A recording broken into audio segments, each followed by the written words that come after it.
Oh, and thank you for that beautiful, incredible music. You have a fantastic voice. Now, was that from something from Disney? It sounded like a Disney sound. Yeah, it's from Sister Act. Ah, see? I can tell Disney when I hear Disney. Yeah, thank you. Ah, great song. Ah, what is All in the Family? I don't know. Yes, a lot of you are probably too young to remember this. Of course, they do have reruns on.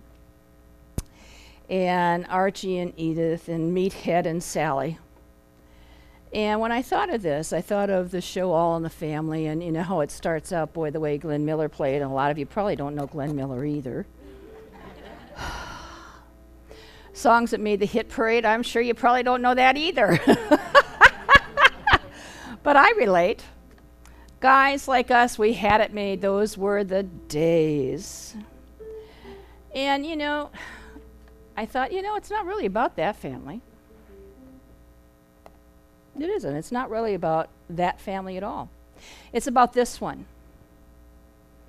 And I don't know if you can see that, but we're right here. We aren't even a speck, okay? And we think we're so, so big. And so they say that the astronomers unveiled the most complete 3D map of the local universe. Local universe? And that it took them 10 years to do this. And that it's a best map that puts us closest to our galactic plane that was previously not seen.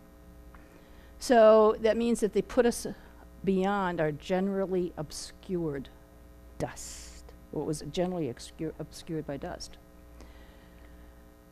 And they say that we are, what did it say? Oh, that was the last one. I missed that. Well, how about that? That we are light years away from here, or that's all light years away from us, and that I was wondering what a light year was, and that unit of astronomical distance equivalent to the distance that light travels in 1 year. And it's like 10 times to the 12th power, which is 6 trillion miles. I don't know about you, but trillion just kind of boggles my mind. You know, it's billion and million I'm grasping, but trillion miles, 6 trillion miles. And we're looking at all of this stuff. Isn't that magnificent? And there's something that keeps all this going. And new stuff happening and us moving out. And I was watching something on Facebook. Oh, I love Facebook in certain ways. There are other ways I just kind of want to shut some people down, but that's okay. But it gave this scale and this thing about the universe and how we have totally had it all wrong. And here we are, this small, the sun and the planets moving around the sun and everything moving and whatever. And what it showed is that the sun is always moving and that the planets are moving with the sun in this like sphere. We have this like tunnel situation going on. And like because the sun is moving, we're kind of in the wake behind it. We're being pulled through with the sun. Thought that was interesting.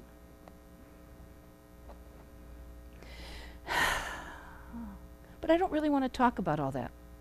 I started getting into and trying to do research on, oh my God, the connectedness in the universe and all of these statistics and all this wonderful stuff. And I thought to myself, I admire people that could really hook onto that stuff, to physics and quantum physics and all of the things that make this universe move and go around. And I thought, that's a little bit too vast for me. So I want to talk about our family, who we are, and how we are connected to the all. How we are connected to that wonderful, phenomenal vastness everywhere. But we don't realize it all the time, do we? I started those last 2 days I've been in a seminar all day, so I've kind of lost touch with everything. But what I'm learning in the seminar, it's that we're all, no matter who and what we are, we're just different aspects of the same thing. And the different aspects of us are because of where we were born or how we were raised or what we were taught or who our teachers were, or who our friends were, who our family was.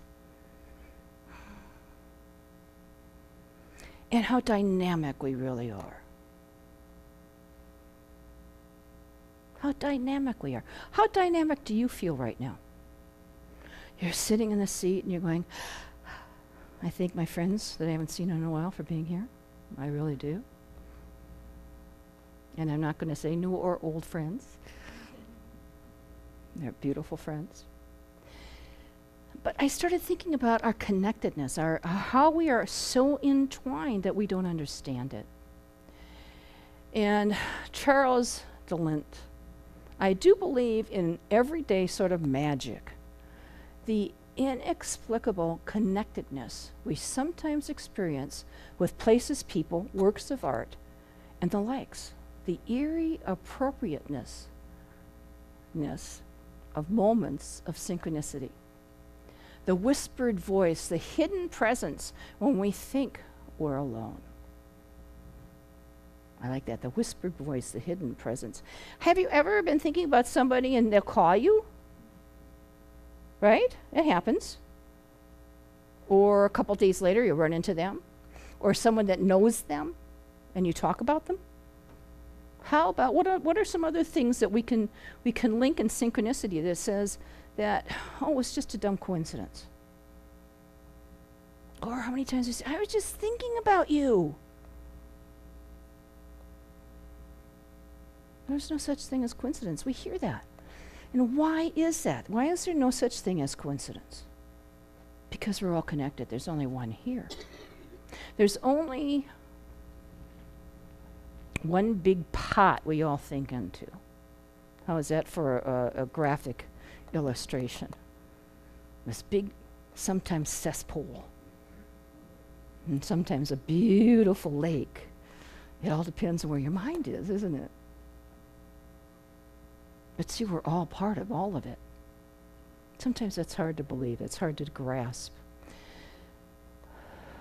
I wanted to find things to tell us how we are interconnected by all of this beautiful, phenomenal vibration and energy and these threads of life. And that even though I can't see, that I have a thread connecting you and I to everyone.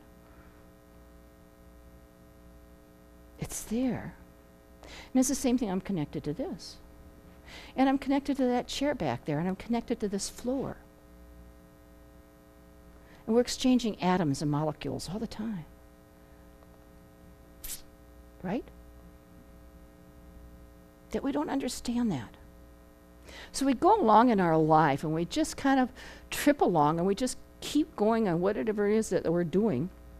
And we keep creating the same stuff that we'd like to get rid of, and don't know why. And why the same people come into our lives, but just have different names. I've met a few of those. Why we keep creating the same dis-ease in our bodies. Right? We keep creating the same financial situation. We keep creating all of this stuff or all of the things that we say we'd like to change or we don't want in our life anymore. And we work on it for a little while. And we work on it for a little while, and we get better, and we see changes, and we see things happening, and we demonstrate positive, loving, wonderful things in our life, and the right person comes in our life, and we're so excited and so happy, and we're jumping up and down, and everything's great, and then all of a sudden, you know, we're back to where we were, and that person just kind of goes their way because we're not in the same space. We were pretending to be there, but we weren't.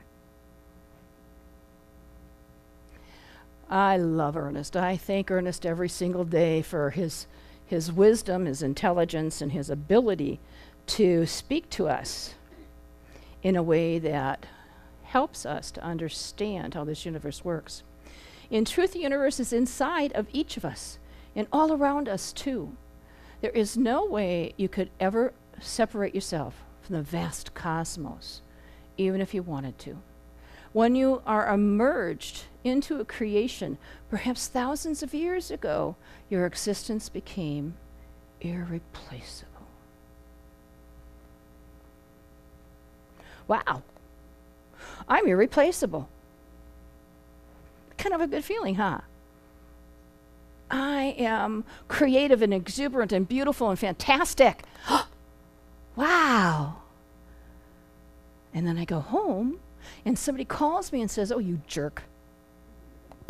Happens, right? Or in your own family.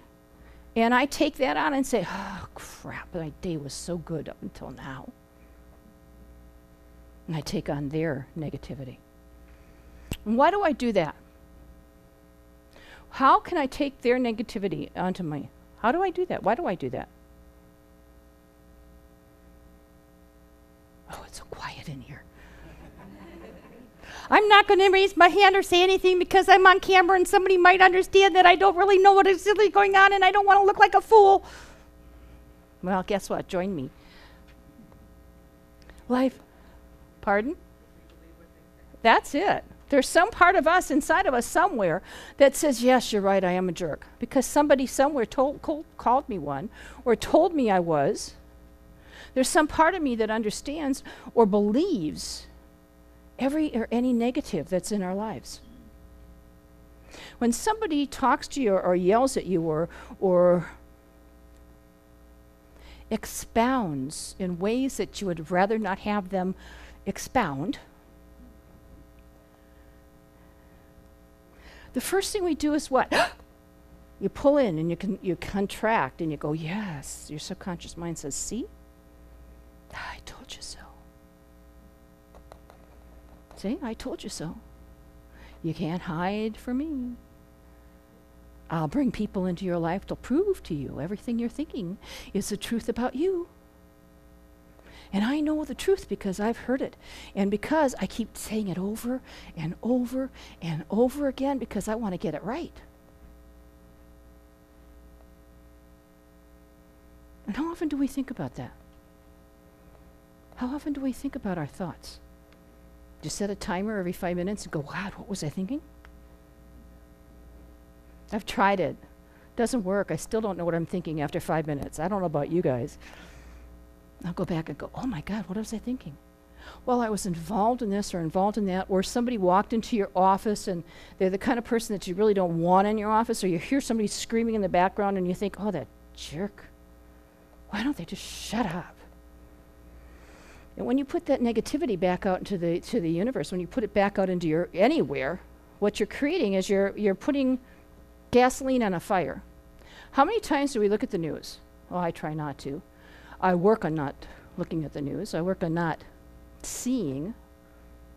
And I know that anything that I really, really, really need to work on or that's mine to deal with, it'll come up. It'll show me, the world shows me what it is that I need to pray for or about. But whenever I see something, and my first reaction is anger, hate, oh God, that, you know what? Boy, if they only had that happen to them. I wish I could do that to them so they know what it felt like. Right? I don't know about you. I'm honest. Anybody else in here feel that way? You see somebody hurting a puppy or a child and you want to just kick them? You want to do the same thing to them so they understand what's happening.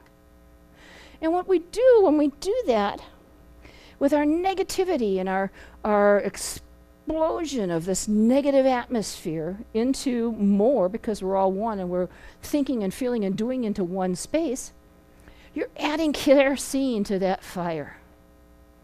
So the next time you feel that way, think of yourself as being the gas can and seeing it flaring up even more or getting worse. Is that a good image for you? So what do you do instead? You recognize it and take responsibility for it and say, oh, mine. What's mine to do here is send in love. Oh, God, how can I love that person? I don't know about you, but it's hard for me to love someone like that.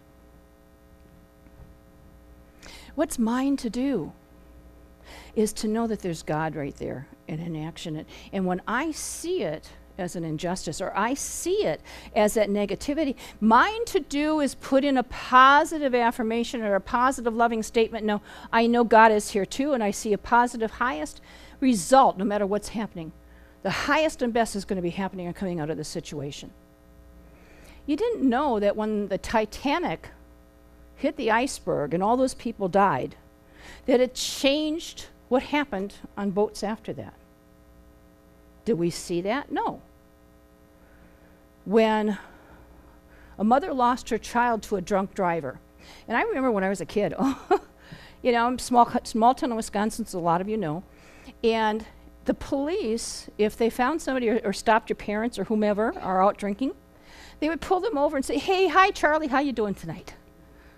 How are you and Martha? Oh, I see that you got Harry and Tracy with you. Had a good time? Where are you? You're off to another bar? Well, just be careful and take it easy, okay? Drive carefully. Just be safe." And they go on their way, still drunk or getting drunker. There was no such thing. I mean, yes, we had some laws, but it's not what it is today. What is it? I think they keep putting it down farther and farther. I just saw something on the news the other day that even if you're taking antihistamines, certain antihistamines that they say can cause drowsiness, please don't operate machinery or drive with this, that it impairs impairs you enough, like you've had 3 glasses of wine. God, 3 glasses of wine and I'm on the floor. I don't know about you guys. I'm done for. Half a glass of wine and I'm buzzed. But 3 glasses of wine are equal to an antihistamine. So I'm driving out, antihistamine, nasal congestion free, and just having a good old time without even knowing it. But the mother lost her daughter to a drunk driver, and what did she create? Mad. Mothers Against Drunk Drivers. And look at all of the stuff that has come out since then. You have PAD and BAD and SAD and GLAD and all of these organizations that are behind it against drunk drivers. And look at all the laws that have changed.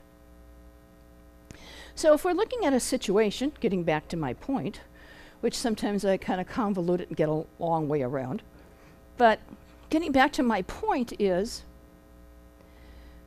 when you look at a situation, you have a choice of putting on fire or more gasoline or surrounding it with love. And by surrounding it with love, what you do is you change the atmosphere. You don't see it. We don't see anything. It's all invisible to us. But believe me, you change the atmosphere. And that situation, even though you may not ever become aware of it, also changes. So the next time you see that, think to yourself, oh, am I going to be the gasoline? Or am I going to be the love that changes this universe? Because it's up to you, and you alone. Now somebody says, oh, I don't want all that weight on my shoulders. But see, it's only one here. When I say you, I'm talking about everything and everyone everywhere. You. We're just different facets and different personalities of the same thing. That's hard to understand. I was using an example in one of the classes the other day, and I was talking about a coin. And on one side of the coin is the head, right? Or whatever is on that coin, depending on the coin, and the other side is the tail, right? So you look at one side and you see a picture, and you may come to a conclusion according to the picture on that side of the coin. Oh, this is an eagle, depending on what side you're on. And then somebody comes along and flips it over on you. And now what do you see? A face. Wait a minute. You flip it to the other side, and there's the eagle again. And you flip it to the next side, there's a face. And guess what? It's the same coin. It's the same coin. We're all in this together. We're the same coin. And flipping it back and forth, whatever's on either side or whatever, is what makes us an individualized expression of, not separate from. I see so many people going, really? We are all responsible for each other, just as we are responsible for ourselves. Because you're responsible for every thought that you have. Every feeling is your springboard for that thought. And I love this, your karma, you know. And I don't know about you, but I think of this picture, I love this picture, that whatever I put out, I get back, you know, and it says karma. You can call it anything you want. I call it cause and effect. And it's the law of karma is also called the law of cause and effect, action and reaction. As you sow, so shall you reap. And we hear that, it's in the Bible. And you say, what does all that mean? That means that whatever you're doing, thinking, feeling, acting upon, just like you're putting, gasoline on whatever you see around you, you can also put on love, or you can put on a coolant, or just water to douse it and turn it off, turn it out. But there's a law of, I wish we'd learned this in school. I don't know about you guys. I was in my, mid-40s, late 40s, when I came into the center. No, I think it was my early 40s, whatever, it doesn't really matter. But I started learning about all the different laws in this universe, and they don't teach you anything. You learn about the law of gravity in high school. Well, that's pretty dumb. Duh, I'm right here, right? I'm not floating anywhere. So really, you learn about the law of gravity, and that's good. But why don't they teach us about all the other stuff?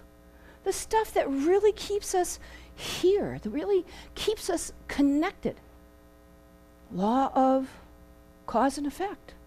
The law of reciprocity. The law of vibration. There, you go online, look up the laws of the universe, and you'll be astounded how many things they've hidden from us. Why? They don't know either. Some people do. They've known about it since ancient times. We just haven't listened, but we're now becoming aware of it. Learn how to see. Realize that everything connects to everything else. What does he mean by learn how to see?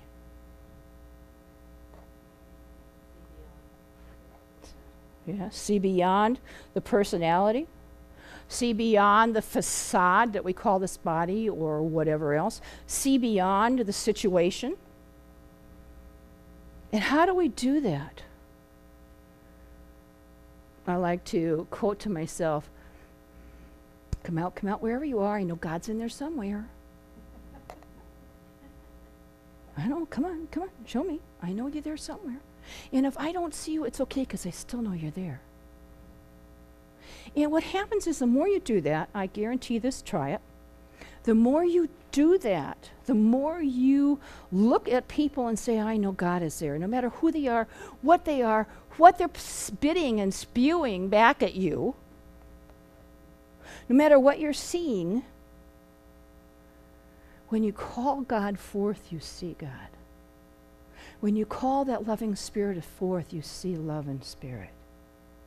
And suddenly you see glow, and they're glowing, and you're glowing, and you're going, oh, this is kind of cool. And I don't even have to take an antihistamine to get here. How true is that? But when you think, okay, well, I can do it for a few times, we do that. We take classes. And they're wonderful. Take classes. We've got classes coming up. Patrick's got one. I've got one coming up at the end of March. And take classes. Do things. Go to our Discover class and learn a little bit more.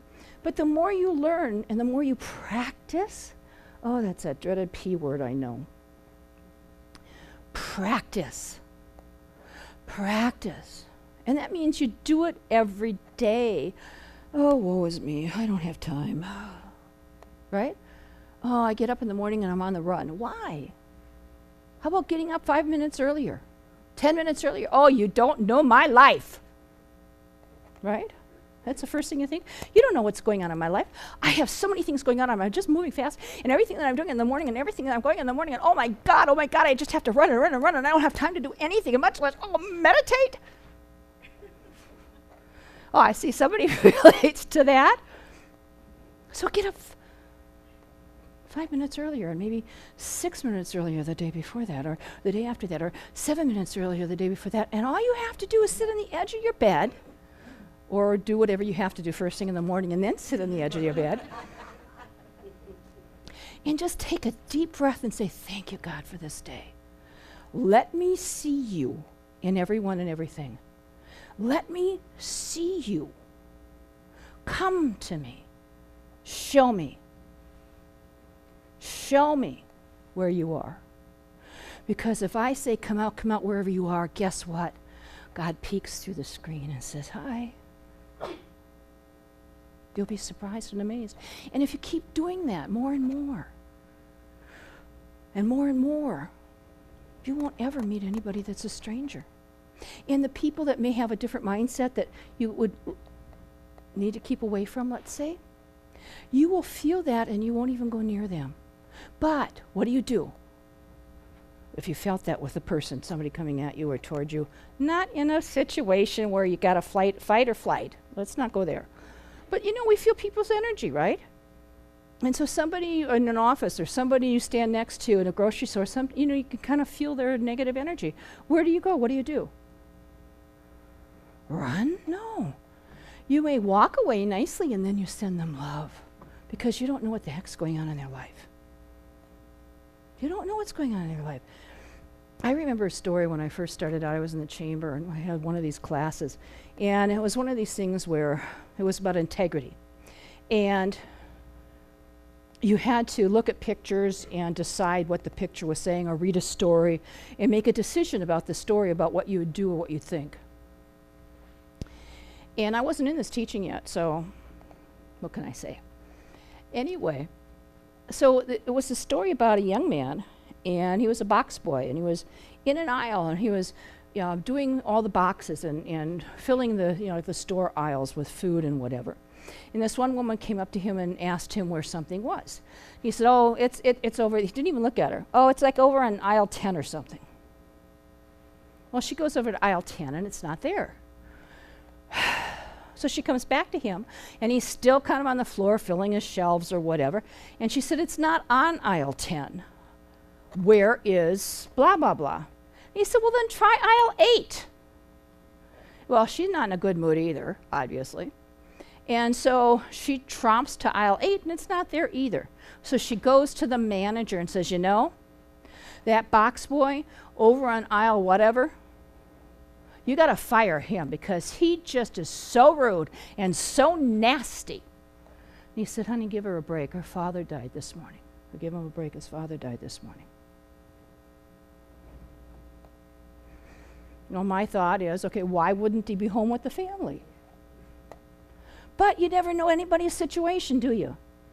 We judge by who and what we are and what situations we've gone through and the experiences we've had, but we haven't had anybody else's experience or thoughts or ideas. So give them a break. Just give them a break. Even though you have constant connection to the galaxies, you may feel at times completely disconnected. If you feel the familiar and undesirable sense that you're all alone on this planet Earth, you're not. And you never will be. Even after your energy leaves our unique physical reality, it'll be held by loving and supported forces. You can never leave. Some of those relatives that are gone, my God, I still can't get rid of them.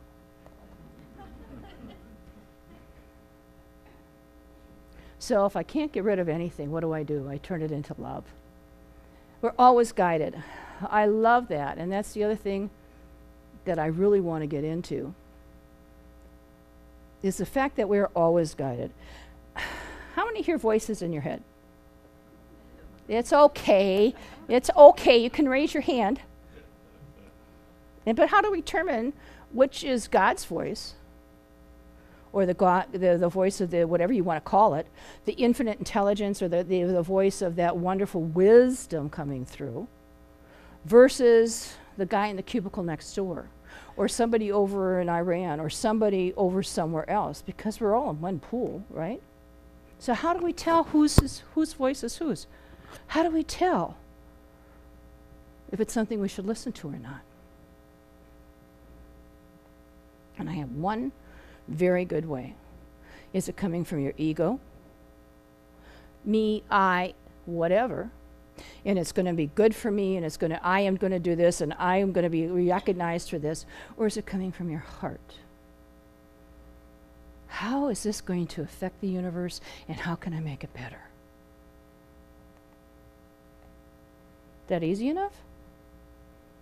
So you shut down, or not shut down, because you just throw that other voice into that little river that we talked about when we were meditating. Just throw it in there and say goodbye. And then listen to the other one, because it's the feeling space inside of you. It's the thing that turns you on and makes you feel so good and connected, like he is when he plays his music. You know he's connected when he plays his music. You are part of everything you do. And you amaze me. I tell Andy to play a song, and it's just like he's there. Doesn't matter what it is. Well, most of the time. But his knowledge is unbelievable. And it's not because of his, well, it is, some of it, his years and training and whatever, but it's also because of his passion, because his love for music. And with that love, he follows the voice or the guidance that's within him. And don't say anything, Andy. We don't want to hear you. Just shake your head like this, yes. When you are in agreement with a higher self or the Buddha nature, whatever you want to call it, and put forth your desires, all of the universe conspires to give it to you. Conspires. What does conspires mean? When somebody conspires, we think of that word as somebody conspiring against you, right? What if this beautiful phenomenal universe is conspiring for us, with us, to say, yes, my beloved, I love you so much. How many times do we believe that? Yeah, but you and I are as much continuous as the physical universe as a wave is to the ocean. Once you make a decision, the universe conspires to make it happen. I didn't realize I had God is telling me something, or Ralph Waldo Emerson is telling me something, because I had this down twice, right? Once you make a decision, the universe conspires to make it happen. Until you make another decision, just say, oh, gosh, maybe that's not what I want. Or you get your ego in the way and say, I know better, don't worry, God. Universal intelligence, love, whatever you want to call it, don't worry, I've got this. I've done this for years, right? I don't need outside help. You don't have to help me. I know what's best for me. But do we? There's an intelligence. There is a love so phenomenal in this universe. There is a wisdom so far beyond anything anybody anywhere could possibly record or imagine. And it's here for us. Wherever you are, it's here for us to say, here, it's all yours. Here, I love you, take it. And often we have our back to that, or we close that voice down, saying, oh, that can't be the truth about me. I am not creative because my teacher told me I wasn't creative. Or I'm not worthy because a parent or somebody along the way said I wasn't worthy or deserving of something. Get rid of it. That's garbage. Let it go, because that's not the truth with a capital T. The truth is you, everybody, everywhere, everything that you see, think, feel, smell, taste is God in action. God moving in and through you. God expressing. And when you come to realize that and you start acting as if that, your life will change. It'll shift, and you'll be part of that wake and that stream behind the sun, being pulled into that vortex and spinning around. We cannot live for ourselves alone. Our lives are connected by thousands of invisible threads. We've already talked about that.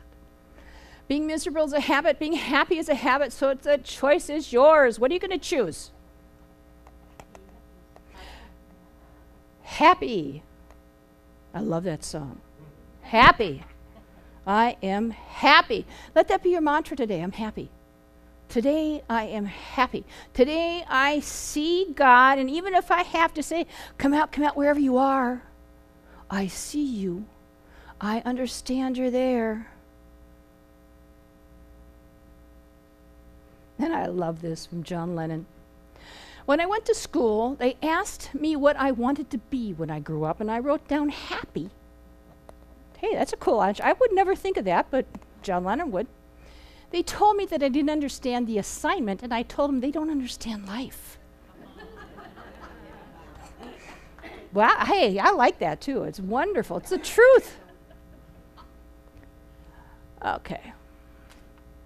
At the end of the day, it's not about what you have or even what you've accomplished. It's about who you've lifted up, who you're made better, whose life you made better. And it's about what you've given back. Think about that. Gasoline, water, love, light, happiness. We're all connected, we're all one. You make a difference in the universe. I want you to read this. You are here to make a difference, to either improve the world or worsen it. That's our gasoline and our water or whatever our love. And whether or not you can consciously choose to, you will accomplish one or the other. Let yourself accomplish the one that will lift up the world and everyone in it. Because when you lift something else up, you lift yourself up. When you lift yourself up, you lift everything else up. Because we are all connected. We are all in the family. Thank you so much.